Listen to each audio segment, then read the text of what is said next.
All right. Good afternoon, everyone. If you're watching us around the world, because this is live streamed, hello to you, wherever you are. My name is Fadi Shehadeh. I am the president and CEO of ICANN. I am joined today by a fantastic group of people on stage. I think I don't need to make too many introductions, so we will keep this focused on titles and names, because I'd like, as I'm sure you would, to get into a discussion very quickly. But let me first explain what we're going to do in the next hour. Next year, the internet digital economy will pass $4 trillion in the G20 economies. So here are the good news and the bad news. It's a huge digital economy, but it's mostly in the G20 countries.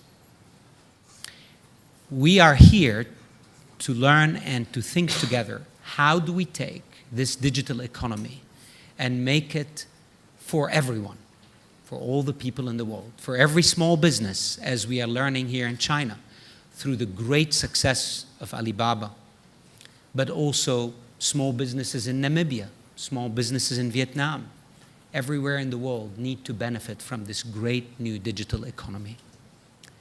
The second thing I want to tell you as we start is that the digital economy, or cyberspace, is no longer a vertical sector. Most of us think of vertical sectors: automotive, health, digital economy. Yes, it is a $4 trillion vertical, but the reality is that the internet changed all economy. In fact, some people say cyberspace is dead because all space is now cyber. Everything. The automotive sector, the health sector, the education sector, every sector is now changed because of the internet. The internet is truly like a powerful river that has changed the land that we all know. But like any powerful river, it needs bridges, and it needs dams, and it needs tunnels, and it needs governance. Otherwise, the river is used only by a few, or benefiting only a few. So how do we govern the internet? What are the dams and the bridges and the tunnels and the rules and the policies and the agreements that will manage this powerful river called the internet? This is the question of the day. And I guarantee you this is the question of the century, because the internet is changing our century. And we, the people, users, governments, businesses, civil society, technical people, all of us, this is what we call the multi-stakeholder community. We must discuss and agree, how will we govern the internet? And now the question of this panel: how to govern this powerful internet, this powerful river, without restricting innovation? Is there a balance between resiliency of the internet and good governance of the internet, and its openness and its availability as a place of permissionless innovation? How do you balance the two?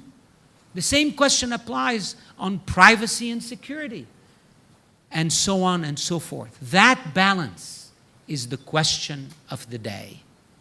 So I'm going to pose this question. I will make a few comments, and then I want to engage our panelists and you in a real dialogue in the next hour about that. So I start with Professor Andrew Moore. Professor Moore is the head of the Computer Science Department at Carnegie Mellon University. Next to him is Commissioner Moedas, who is the European Commission's Commissioner for Research and Technology. Next to him is the Executive Chairwoman of the Mozilla Foundation.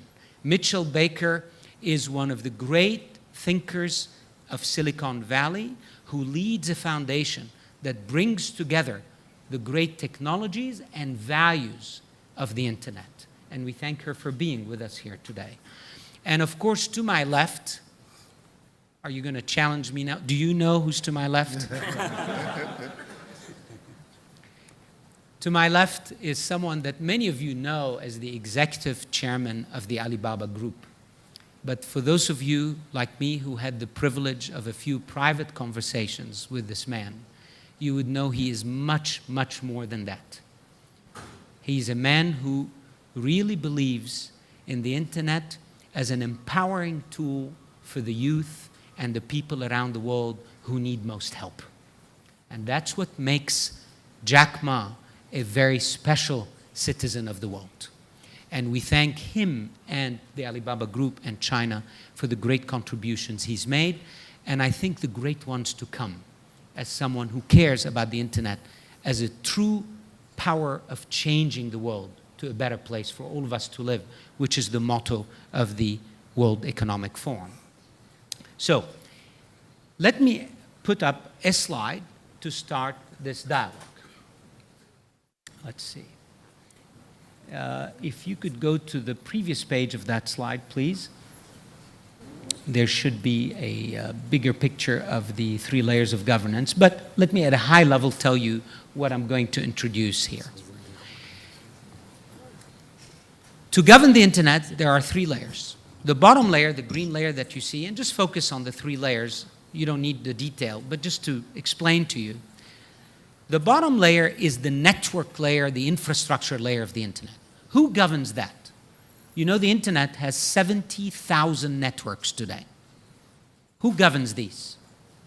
Well, the standards of these networks are made by the IEEE, by the ITU, by the IETF, and the rules on governing this layer come from national regulators and telecommunications ministries. The question is the governance of this green infrastructure layer working? I would submit to you, yes. Largely, this is fine. Then we go to the next layer. This big yellow layer is the logical infrastructure of the internet, because the internet is 70,000 networks. The way it looks like one internet for the world is because of this yellow layer. That layer is coordinated by my organization. We are responsible to make sure that the whole internet looks like one internet.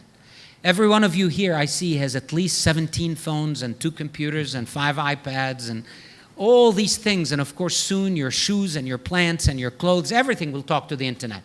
Every one of these things needs an IP number, right?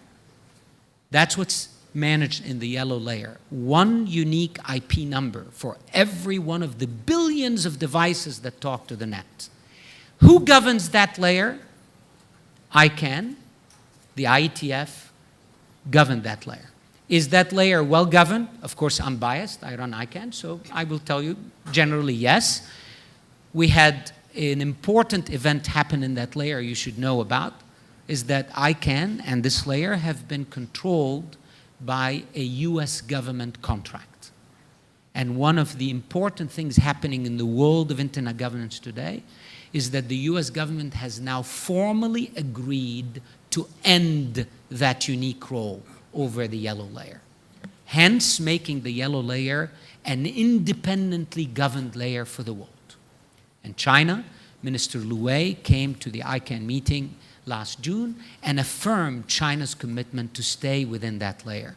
So did India, so did President Rousseff of Brazil. These are important events. Now you have global leaders accepting a single internet logical layer, as opposed to a fragmented internet, where we will have a Chinese internet, or a BRICS internet, and a European internet, and an American internet.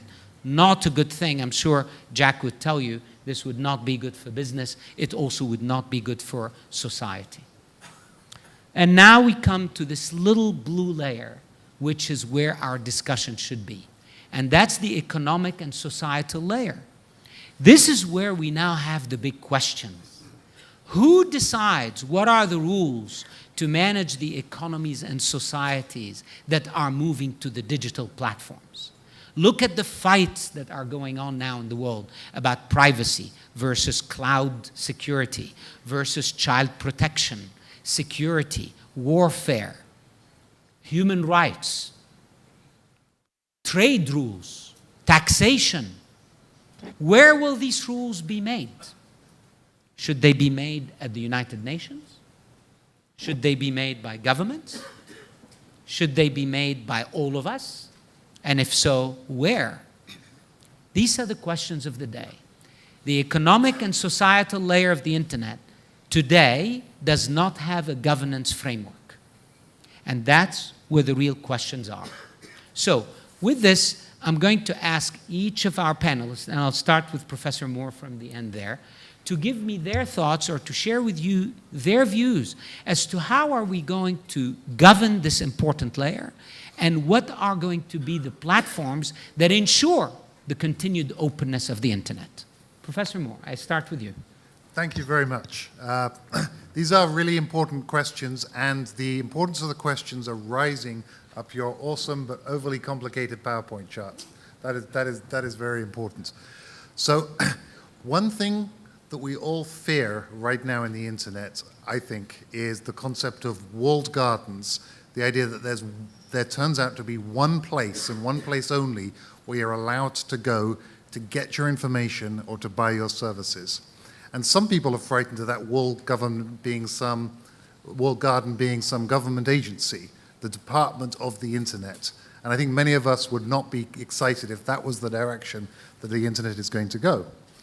Some of us will be frightened about the idea that there's one super mega company, one large conglomeration, which comes together and is the place which controls where we can access.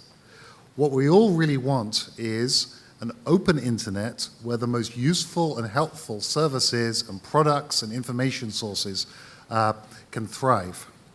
Before I was at Carnegie Mellon, I was one of the team responsible for the search engine of one of the world's large search engine companies, and this question kept on coming up, making sure that we could open up to the rest of the world the possible places to get their information from, to help the world understand which small company or which medium company or which large company can give them the best service. Here's where I see government being able to help at this blue level in a very significant fashion.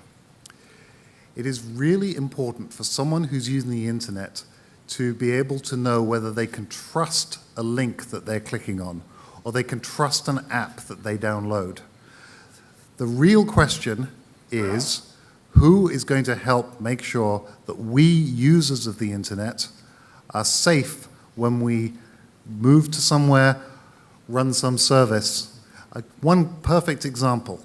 If you at the moment ask a search engine a question about cancer or a serious disease, what does it mean if one of the answers is a suggestion that you should go to use magic crystals to help cure your cancer? Who should decide if that's okay or not? I don't think it's the search engine. I don't think the government can really come down in every single case.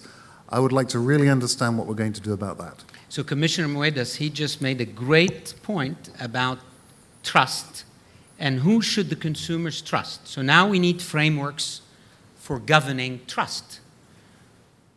Who will decide? Who will tell the consumer that this person trying to sell you X, Y, or Z to heal your cancer is telling you the truth or is lying to you? Do you think governments should be doing this as a commissioner in one of the largest markets in the world, most sophisticated markets in the world?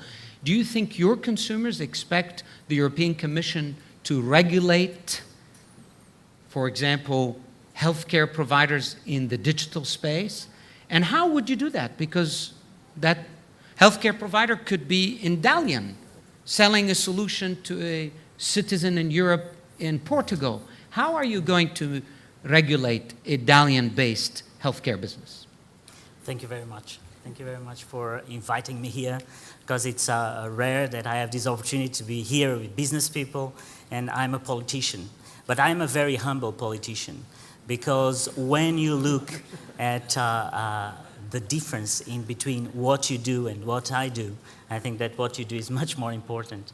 And that makes me go to the point that one of the major difficulties we have today in terms of government in different countries is that the speed is totally different. So sometimes we're trying to regulate things that, one, or will not exist, will be very different from what we thought, and will take us 5 years. And you're doing things every day. So how do we as governments or institutions can actually create regulation that is adaptable to the future and that is actually bottom up and not top down. I don't know if you know one of the most, probably one of the most interesting stories in Europe of how top down doesn't work.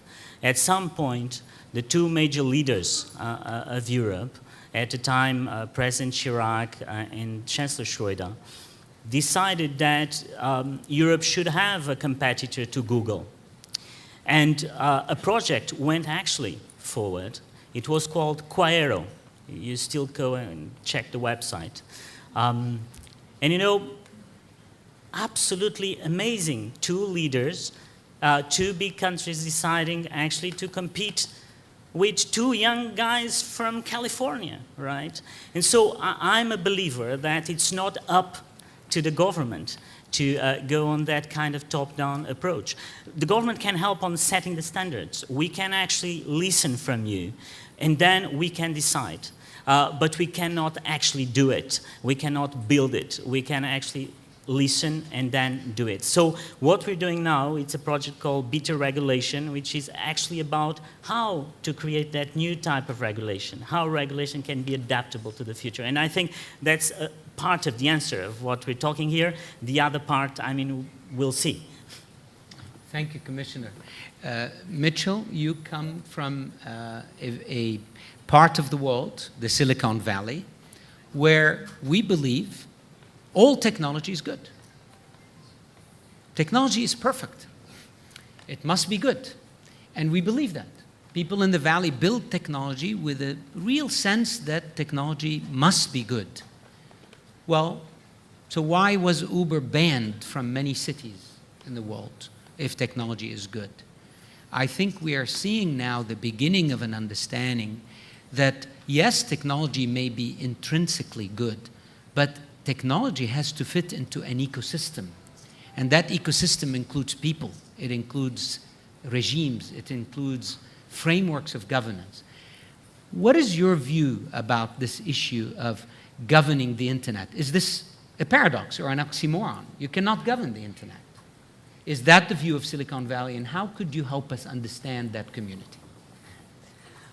I'd start with the idea that technologists love technology and that it's always good. Actually, I think technology is often neutral. Human nature can be good and human nature can be really frightening. So just like we love innovation, we want innovation, but not all innovation is good. It's just the case that if we don't have innovation, we have no hope of solving the problems facing us today. And so like innovation, we need technology, we need development, we need those changes. Stopping, I'm not sure if it's possible, but certainly the state of the world will not improve if we stop innovation or we stop technology. You know, so that's one piece. And the question is not just setting in context, but setting in human nature. Yeah. And so there is a social component of what are we incented for? You know, what side of human nature does our society bring out? And the other piece is very often new technology, you know, innovation sounds great, but another word for innovation is disruption. And when a technology is really disruptive, there's somebody on the receiving end of that disruption who's uncomfortable. And so, yes, the complaint or the comment that technologists love technology is true. I think you have to have it in your blood. Like it's glamorous, but it's not easy to build a company and bring it to a global scale. And it's not that easy to solve a technological problem. You know, it has to really be in your blood and driving you. And so you see that, you know, more than the social context sometimes. But we also see that when that technology comes to market, there are some issues about, is it good for society, which we need to address. And there are other issues, which are, is it good for the existing business models? You know, and I think technologists are not very moved by that latter statement. No, Mitchell. But the former statement, yes, and I think the former statement, many technologists, certainly at Mozilla, every technology is interested in what is the nature of society and how are we improving it. we need to separate it out from resistance because it affects a business model. Yeah, this is a point that I'm sure Jack would agree with you on, that if we continually focus on what we sometimes call paving the cow path, because when the Roman Empire wanted to control large swaths of land, they figured out where the cow paths were and they paved them for exactly the width of Roman carts. Now, technology changes that paradigm. We cannot be paving the cow path. We cannot be just simply thinking, how do we adapt government or how do we bend technology so it fits into a governmental model? Let's be frank. The internet was built by people who were intent on making sure the internet does not follow the Westphalian nation-state lines. An IP number does not know if it's in Dalian or in Cairo. That's by design. So the internet is by design transnational. Now, which brings me to the key question. Most of the regimes that we use today to manage the world are international, not transnational. International means between nations. So a nation meets with another nation. They have a bilateral agreement. Or multiple nations meet and have a treaty. Well, the internet is not built around the nation-state model. It does not understand law jurisdictions, right? Because as we discussed, you could have a healthcare provider in Dalian providing healthcare to someone in the European Union, and all your rules and regulations have zero effect on that. And how do you manage that? So this brings me to trade. Most of the global trade has been regulated through bilateral agreements and large treaties. May I remind you of Doha, or of the efforts that have been going on to create treaties on how people do trade with each other. Well, that international system, if I can be direct right now, is challenged by the internet. How does the WTO deal with the speed of the internet? What Alibaba has done with commerce in China, and what I'm certain they will do with e-commerce around the planet, changes the game. And what are the rules? How are we going to create these, and who will create them? What do you think? Okay, thank you. Well, first I would like to make some comments about internet governance. This world has close to 1.5 billion people who were born in 1980s. In next 30 years, we'll probably have more than 3 billion people born of the internet. These people born of internet are so different from my grandmother, my age. They want to get involved. So internet is going to change the whole world in a tremendous way. It's going to influence and change next 85 years. So we got to be very careful about that. So I remember, I'm not the guy that good at governing, because I remember 1996, I was invited to an internet meeting in Beijing about a group of experts gathering in a building from China, a lot of people, like 20 people from different organizations. They called themselves internet expert. And I said, what? 1996, we have a lot of internet expert in China. And the topic is how to control and manage governance internet. Well, the discussion goes nowhere. Today, 20 years passed. All the things they worry about never happened. The things they did not worry about all come out. So today, after 20 years, we all pretend we know a lot about internet. But compared to the future, we know so little about our future. We know so little about the internet. So I think governing the internet is important. We have to take good care of about the security, privacy, intellectual properties. But we should govern it in a new way, not in the traditional way. We should govern the internet like a zoo. That means all kinds of animals. We should not govern the internet like a farm, same kind of animal. chicken and ducks all the same. So this is what I think. And we should not leave this job only to the government. We should have multi-stakeholders. The government, business, and all kinds of organizations that should join together. It's tough at the beginning, but it takes time. So as the guy that like working like me, as the business guy, we don't want the rules. But the government want to have the rules. But we know we need to have rules. If there's no rule on the internet, it's not going to help the internet. So by answering that, my point is that how can we respect internet, develop internet, improve the internet, and try to govern the internet in a new way? And how can we lead the internet to help more people? For example, Fadi just said, what I'm doing is I know internet have a lot of problems. How we can use the internet to create new opportunities for young people, for the small business. We know the WTO was great in the past 20 years, but WTO was the organization governed by government.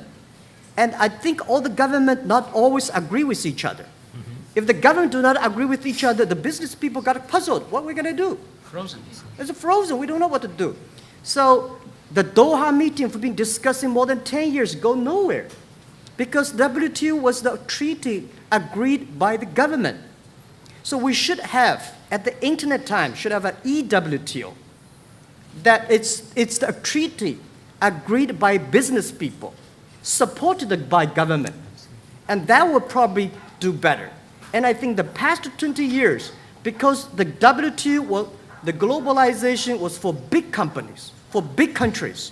Next 20 years, the internet, with the help of the internet, we should use the internet to help the small business, help the developing nations. This is what I call the EWTO. So where this is EWTO, what we should do, who should govern this, what's the framework, this is what we should think about. And by doing that, improving the trade, create jobs, helping young people, then internet might be on the good way. This is my point. So, Commissioner Moedas, if you could comment on that. I think there was here a very practical suggestion. Jack called it EWTO, but I think what he was describing more than the name, and by the way, I hope somebody already reserved EWTO.org or .com. It's gone. It's gone. And if someone from my team is here, please reserve ezoo.com. I like that too. But really, the question here that is being asked, what will be these mechanisms? And who will come up with them to actually create trade rules that move at the speed of the internet? And by the way, it's not just about trade. The same question applies to crime. Right? I met the president of a pretty important country in the area of terrorism, who, when he met me, he gave me a list of 1,300 internet sites. He says, all these sites are inciting our children to join terrorist organizations. And he said, aren't you the one responsible for all the websites in the world? Close them. That would be in the public benefit. And I looked at the president and I told him, it's not that simple. You know, yes, of course we can close them, but under what rule? What will be the rule for me to decide this is a site that's bad for those children versus these children? And after I discussed it with him a little bit, he became even more angry because, not at me, but at the realization that as the president of a country who knows these sites are inciting children in his country to become terrorists, he has no power. And my fear is that if we continue without mechanisms to address these issues, then you'll have decisions like the one made by Turkey not too long ago to shut down YouTube because a couple of videos were against their laws. I don't think this is healthy, and it will make governments react in ways that are disproportionate to the issue. So what do you think about that? As someone sitting, frankly, even though you termed yourself a humble politician, and we thank you for that, by the way, we need more of you. But truly, how Do politicians actually have a positive role in solving this important conundrum that Jack described? I think Jack said it all, that it really is a multi-stakeholder approach. And you know, one of the things that is really, if you look at the history of economics in Europe, and you see how Europe was open before the First World War, where you would trade all over with no boundaries and barriers. And then what the First World War actually brought, fear and intolerance, and the Second World War came. And so I think that really what makes me and concerns me is that we are all here in Summer Davos, and the ones that are here are a privileged few, but a lot of the others that are outside need actually to have your message in a much more vocal way. Yes. Because what we are seeing in the world outside of here is that people are getting more protectionist, more closed, because they think that will protect them. And that will not protect them. That will be worse. But for that, politicians need people like you to be more vocal on the importance of actually creating those solutions with multi-stakeholders that are open. And in my strategy for the future in research, science, and innovation, I called it the 3 O's, like the O's that we have here in the World Economic Forum: open innovation, open science, and open to the world. And people told me, oh, but I mean, we know that. And I said, no, I have to repeat that, because a lot of people don't believe it. So politicians also need the help of people like you actually to be able and have the courage to change things, and then to sit down and do the real change. But we need you to be more vocal, that's for sure. Okay, we need more politicians asking business people to be engaged. And it's true, because it's actually the common interest of governments and businesses and civil society and educators and technical people for us to find mechanisms that serve the public. All of us win when that happens. But I want to ask you, Professor Moore, since you did work in Silicon Valley, many people worry that if governments do not bridle Silicon Valley and the big, large companies in Silicon Valley, that Silicon Valley itself will become kind of a shadow government of what happens on the internet. Is that a good thing? Is that a possible thing? Could we see big companies in the digital space control the digital space? And should governments do something about that? Or should we let the space itself find how to reduce the power of certain companies? Great question. First, I was not in Silicon Valley. I was in Pittsburgh, where in the heart of the industrial American... and now the heart of artificial intelligence is taking hold. So anyway, the interesting thing is it is absolutely not useful for any hypothetical evil Silicon Valley schemer to have an untamed, crazy internet. If it was a zoo where all the cages were open, no one would go in. The last thing that Amazon or Google or Microsoft want is for people to be too frightened to go to the internet for services. So everyone wants it to be a safe place. The question is, how can we do it?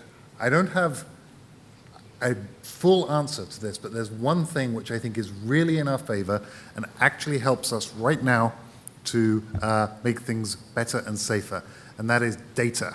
I'm a technologist, I'm a statistician, I believe in data. Data is the one thing which actually can give us some objective information about what's safe and what's good and what's unsafe and what's not good. I'll give you an example here. For many people going onto the internet, they want to do something. They want help with the disease management. They want to buy a really cool new toy for their kid. They want to solve a problem. But they also need help that they need to know who to go to help solve that problem.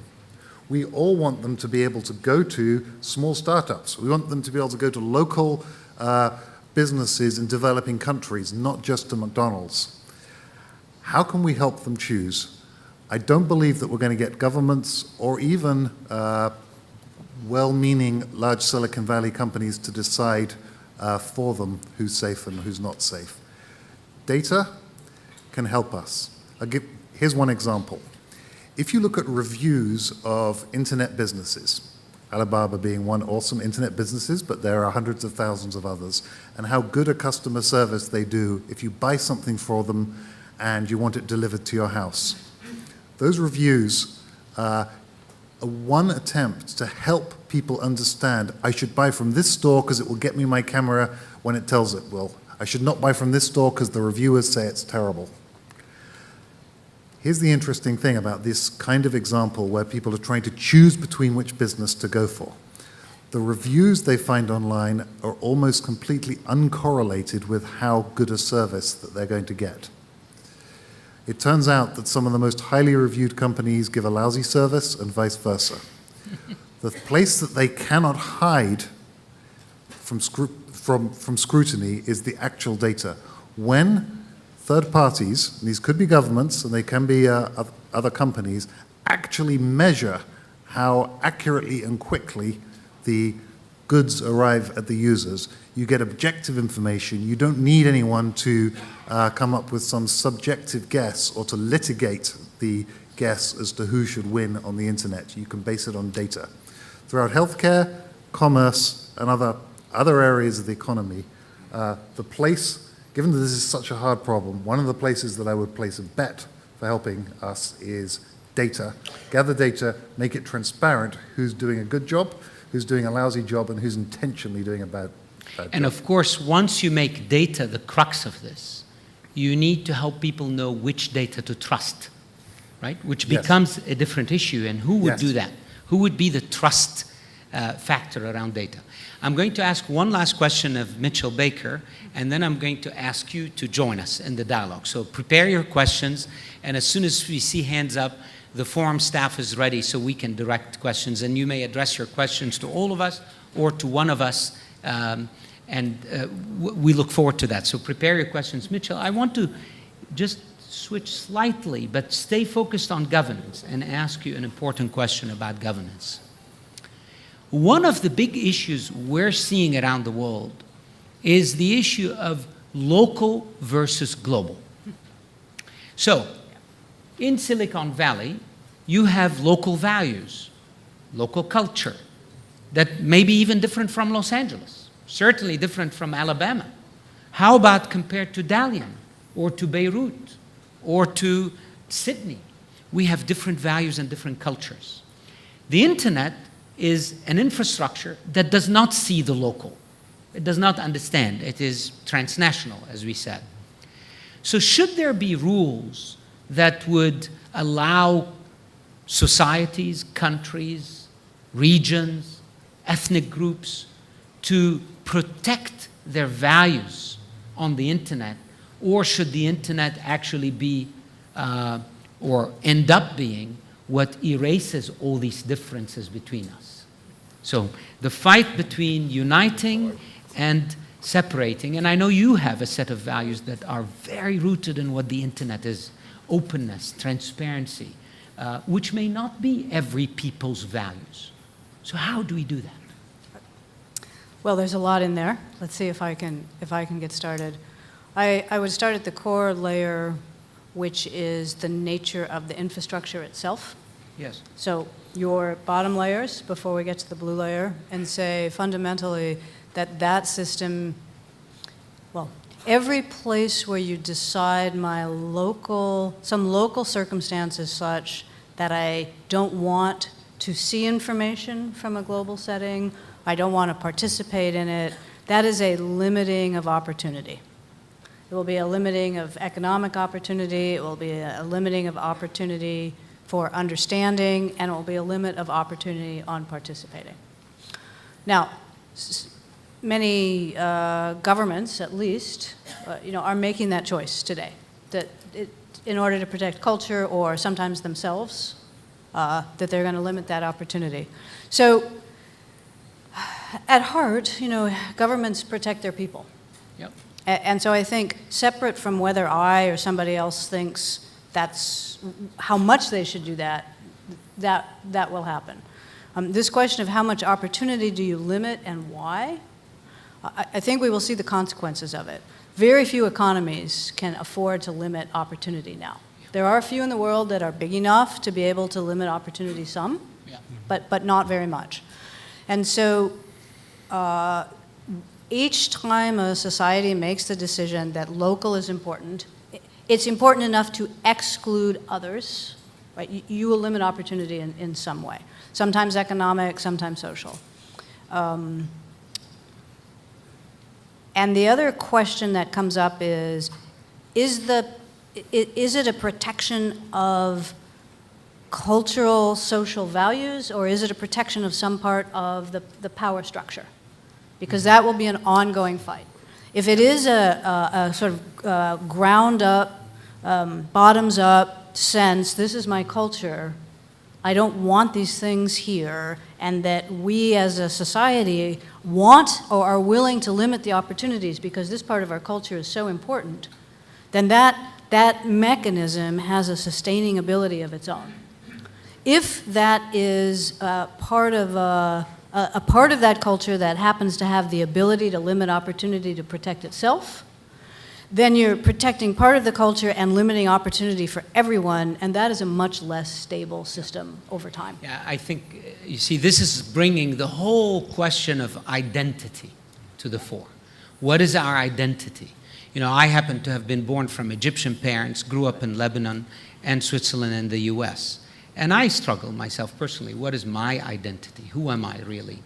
And now our kids on the internet, they go on the internet. Sometimes they build groups, they join groups that have people that cross national lines, ethnic lines, all kinds of lines, and they have an identity with them that has nothing to do with the passport they hold, or with the color they have, or with the church or a mosque or a temple they go to on the weekend. And so identity is also reshaped by the internet, and many governments or societies are worried about the erasing of their identity through the internet. And therefore the question also becomes, what rules will start coming down to limit that, and what do they take away from our kids and the next generation? Big questions. Right, and how stable is identity? So limiting opportunity, perhaps for the websites that are recruiting children into terrorism. A lot of societies might do that. How carefully do you do that? How broad a stroke? Right? How broad, how broad a law do you have to stop that problem? These are such critical questions that that's why the multi-stakeholder system is so important here.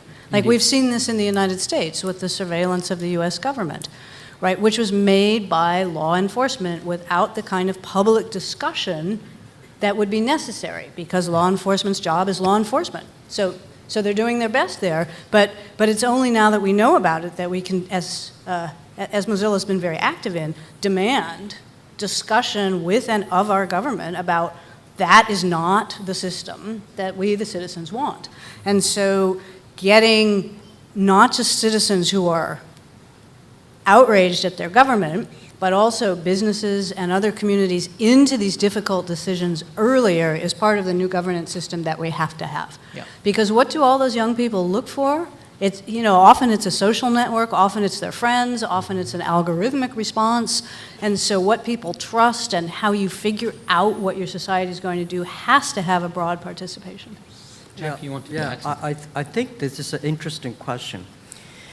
What I feel is that when the government and the people worry about our kids losing their value, their culture, but on the other side, internet is building a global value for our next generation.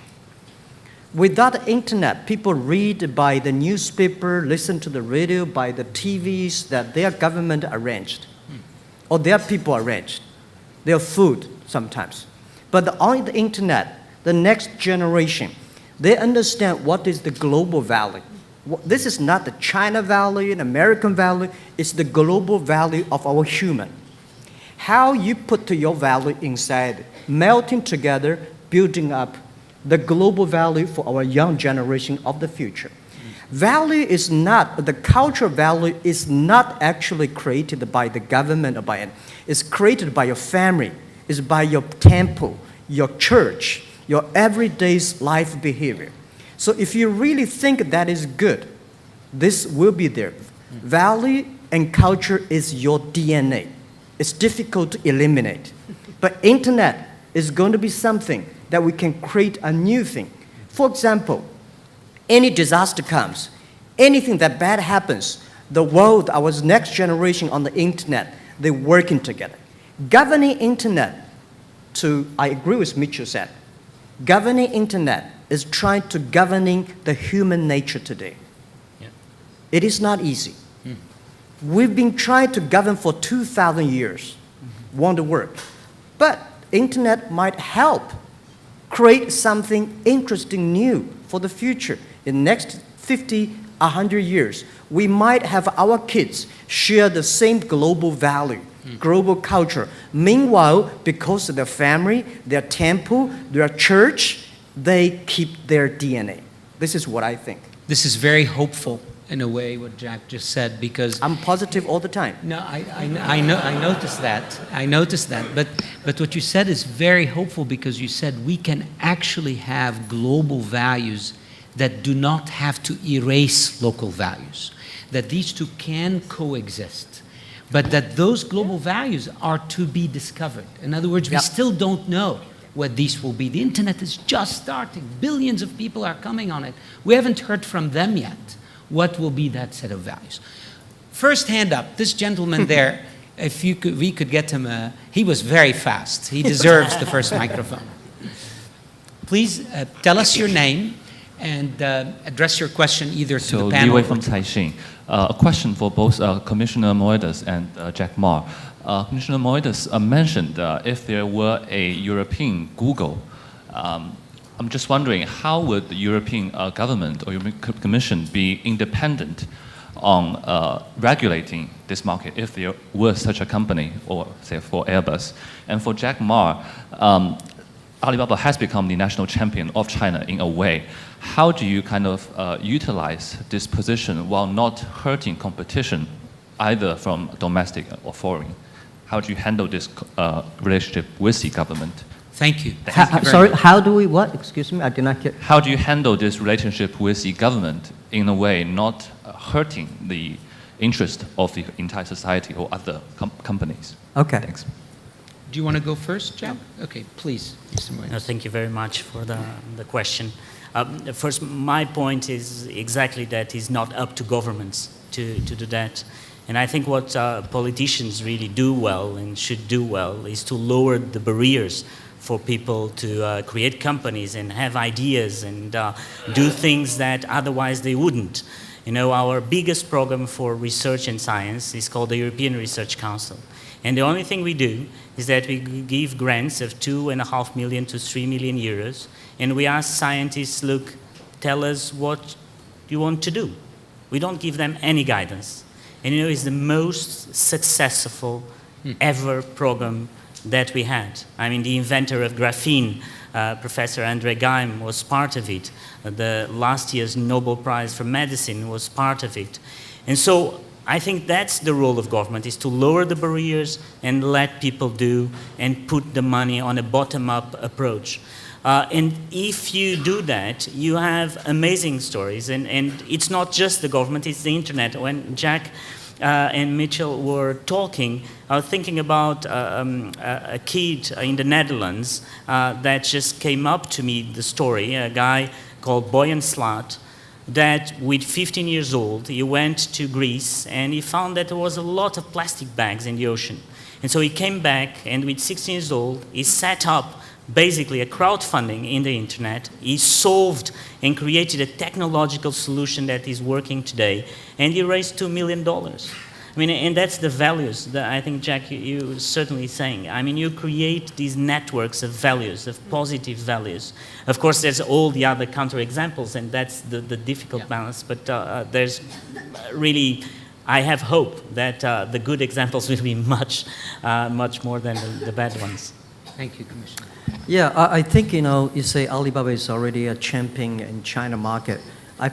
Well, no internet company can be a champion continue for 5 years. It's a tough business. It's a tough area because we have so many smart people, right?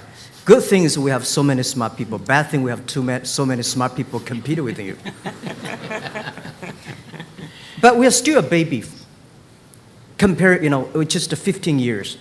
Very few companies in China can survive for 30 years. We want to be a company 102 years, so we have a long way to go.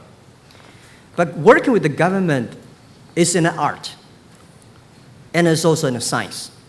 You have to respect, because government want to protect the people. You have to respect that they've been governing in that way for so many years, and you want them to change. It's not easy. So respect them, talk to them, listen to them, and also let them listen to our problem, our fear, our worry. So it's about multi-stakeholder means let's sit down, respect each other, and we both have the future. So what Alibaba tries to do is that we want to making sure internet is the positive power, positive energy and resources of the innovation for the future. It's difficult today we know the business is not easy. We know the world is not good today. But it's difficult to go back to yesterday. Even if you want to go back to yesterday, you will not like it. So let's see what's going on in the future. What's the future look like? I think the government and us, if we talk about the future, we can sit down together talk. If we talk about yesterday, it will be tough. Yes. So as always, working with different people, and sometimes if you're unlucky, well, we have unlucky things happening every day. So I get used to that. It's difficult to hear Jack Ma speaking about unlucky things. He brings luck to many of us, and he's got himself quite a bit of it. But we're going to take two more questions. The gentleman here in the front, and I'll take the lady in the back. So if we could give her a microphone as well. You go first, sir. Hello, my name is Eric. We are the innovation pioneer this year, and our technology is using a transgenic fish. I met him on the electric carts between buildings, and even on the electric cart, he was telling me what he does. So, I was very impressed by your... The fish will become fluorescent when it detects toxin.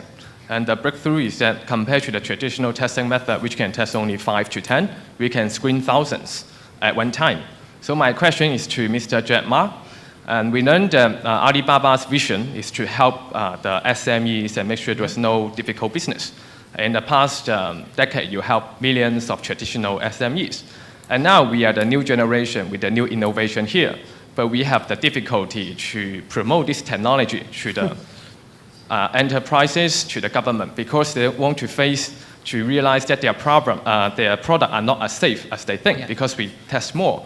So how the internet or internet company like Alibaba can help this innovative startup to promote their technology and to benefit the society? Thank you very much.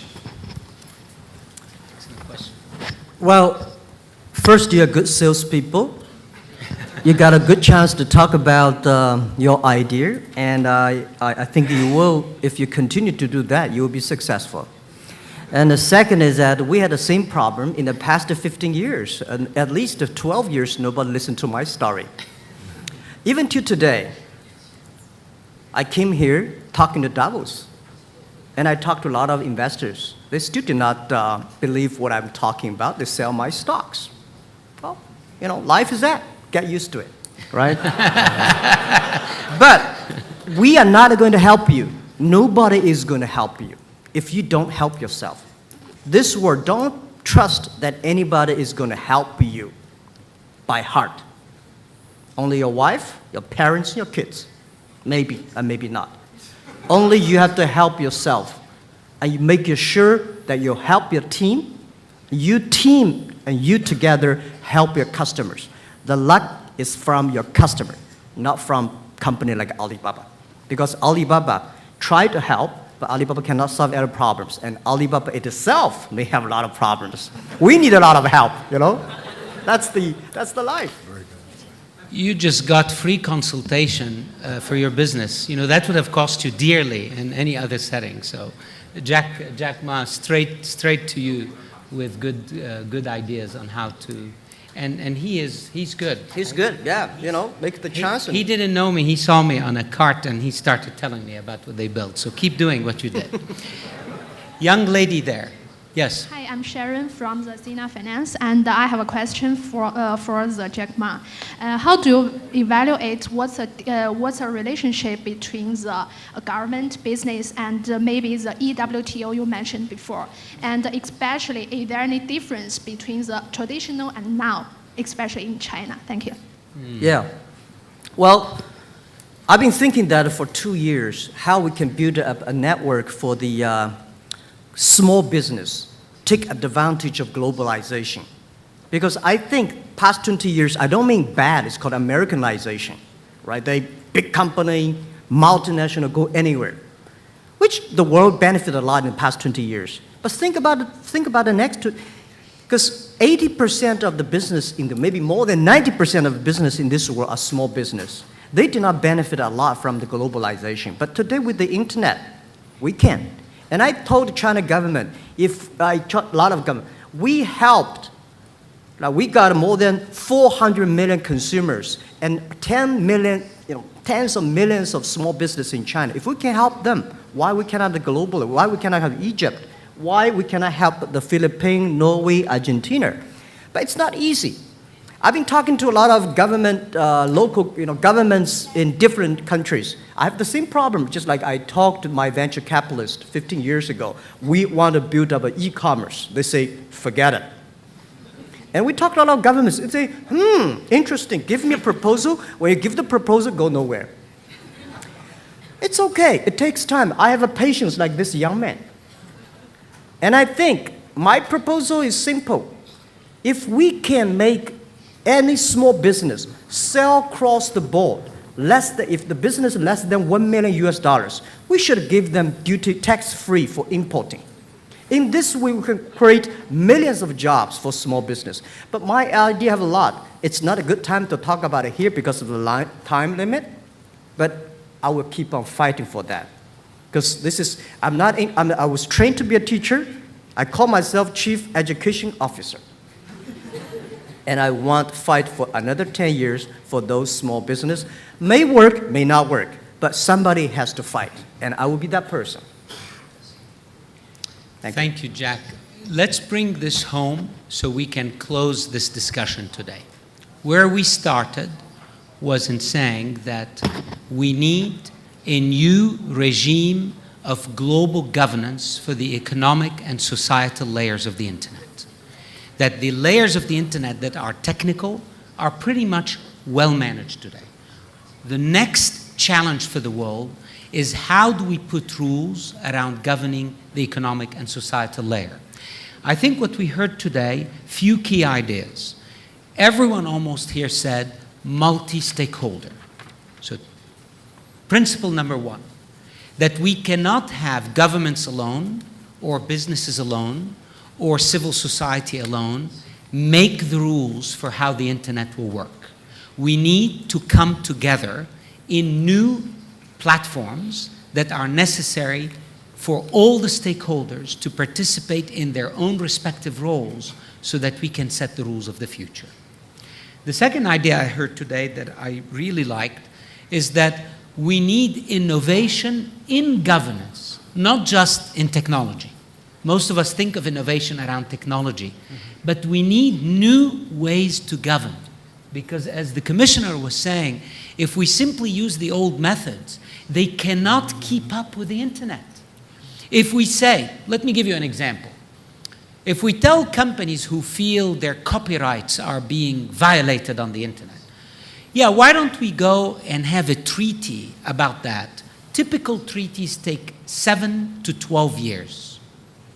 Do you think we can tell people to wait 7 to 12 years to solve an issue that is a problem today on the internet? Impossible. So we have an issue that governance needs to be itself a space for innovation. Governments, businesses, all the stakeholders need to find new ways to govern. And when Jack says EWTO, or the idea of a trade organization that can move at the speed of the internet, that's powerful. And that is antithetical to the current governance models. So how do we get into innovation in governance? That's the second thing I took, and I'll ask you to add to these. The third thing I took and I really like that point, that globalization to date has worked for multinationals. It worked for big companies who know how to function across borders, who know how to function with governments, who know how to build big solutions across the world. Globalization today has not yet worked or benefited directly small businesses. And I think this is a new powerful concept that Jack is putting on the table, that we need to innovate to help those people, a small business anywhere in the world, to become a global business and allow them to do that. The trade rules around that, for that small business around the world, are today the same for a multinational. It doesn't work. We need to fix that. I think that's a key takeaway from you. So before I close this and remind people what great things the Forum is doing in Davos, and I hope we see many of you there, let me just go quickly back to my panelists and ask if they can, in 30 seconds to a minute, give some final thoughts, or if they learned something new today. Professor Moore. I thought this was very good, and I agree with your summary. I think that it's very important to understand that the only way to help small businesses is for some organizations to protect consumers on the internet. If the internet is too dangerous for you to be able to trust small businesses, then only the multinationals with their strong branding will be the ones that people pay attention to. So policing the internet to make sure that the businesses are evaluated as to whether they're doing their services or not is necessary for the success of the small businesses. This is a powerful idea, actually, that you said a couple of times. I should have put it in my summary, that one way to enable small business is to actually increase the trust factor of doing business on the net. Because I usually will go to a big company simply because I know they have a brand and I can trust them. Yeah. So if we can find a way to increase the trust on the net, then more small businesses can participate in that. Thank you. This is a good point. And please, Commissioner Moedas. Thank you very much. I thought I would just finish with a story. You know, in March 1989, in the CERN in Switzerland, Tim Berners-Lee wrote a memo to his boss. And when he wrote the memo to actually create a new way, a new distributed information system, he got back an answer from his boss. And his boss wrote on the cover something that was quite, for me, a message for the future. He wrote, "Vague but exciting." And with these words, the world changed. So I think that the future is vague, is uncertain, but it's very exciting. So thank you very much for that. Well said, well said. Vague and exciting. That's the World Wide Web. Okay. Please, Mitchell. When we think about internet governance, we should remember the percentage of the population that's under 15 or 20, and that the governance models that we have today are not trusted.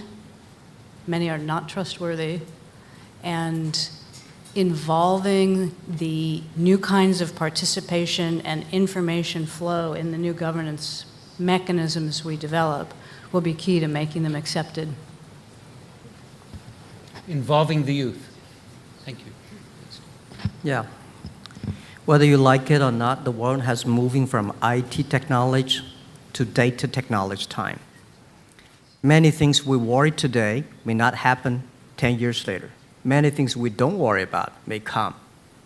So I think the next 30 years will be the great time for women, for young people, and for small business. And this is what I believe. Thank you, Jack. Thank you, all of you, for your contributions. I believe the 21st century needs a new regime for digital governance. It is incumbent upon us to actually define this regime and ensure the internet continues to be the engine of growth it has been. And in this regard, the World Economic Forum has launched the initiative on the future of the internet. This is a very important initiative. And we thank, frankly, the Forum for their leadership, for their vision on this initiative. This initiative will start addressing many of these questions, and in Davos there will be a series of meetings to address how this internet can continue to be resilient and grow, but with enough rules so that this river can continue serving all of us. We do need some rules. It cannot be without dams and bridges and tunnels, as we said, so that this river can benefit everyone. So thank you again. Have a wonderful stay in Dalian.